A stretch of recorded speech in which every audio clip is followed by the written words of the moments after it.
worst injuries at Elimination Chamber.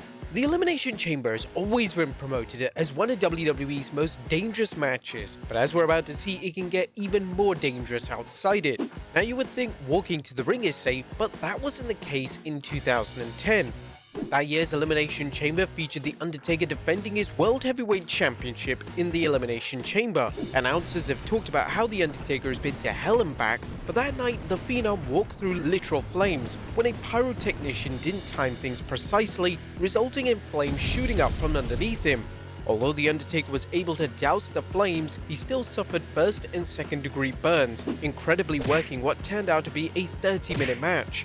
He was handed water bottles to help him cool off, and thankfully there was no serious damage. The pyrotechnician was reportedly fired the very next day. But 2010 was a bad year for wrestlers working the Elimination Chamber match. Unlike Taker, one WWE superstar was injured in the match proper. There were two men's matches this year, and the match for the WWE Championship led to an injury. Sheamus suffered a concussion during the match but toughed things out, making it until his elimination. However, the WWE did not clear him for the next night's Raw.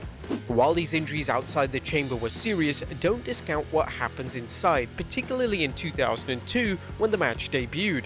Billed as 2 miles of chain over 10 tons of solid steel, the original chamber was actually as dangerous as it looked. Steel surrounded the chamber, and wrestlers described running into the chain walls as like running into a bag of bricks.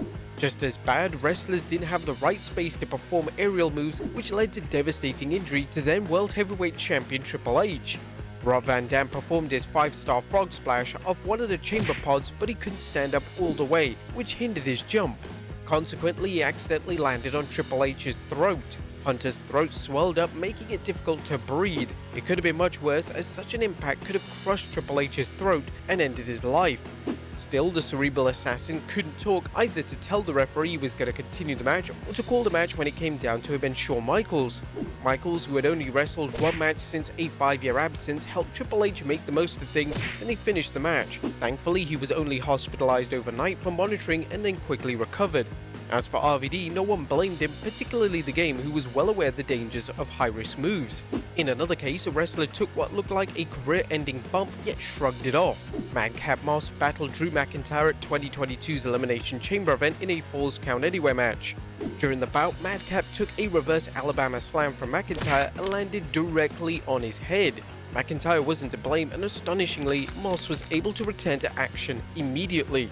Incredibly, Elimination Chamber has also seen 2 worked injuries in order to advance storylines, injuries so convincing that some fans still believe that they were legit. In 2022, WWE Champion Bobby Lashley was apparently injured when Seth Rollins powerbombed Austin Theory into Lashley's pod, supposedly injuring him.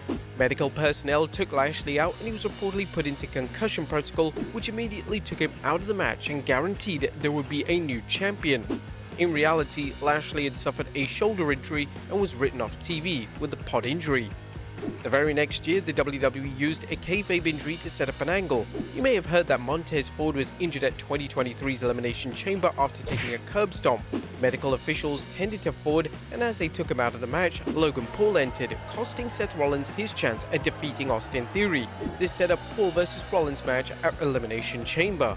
There you have it, folks, the worst Elimination Chamber injuries. Be sure to leave your comments down below, and I'll see you next time with some more wrestling content.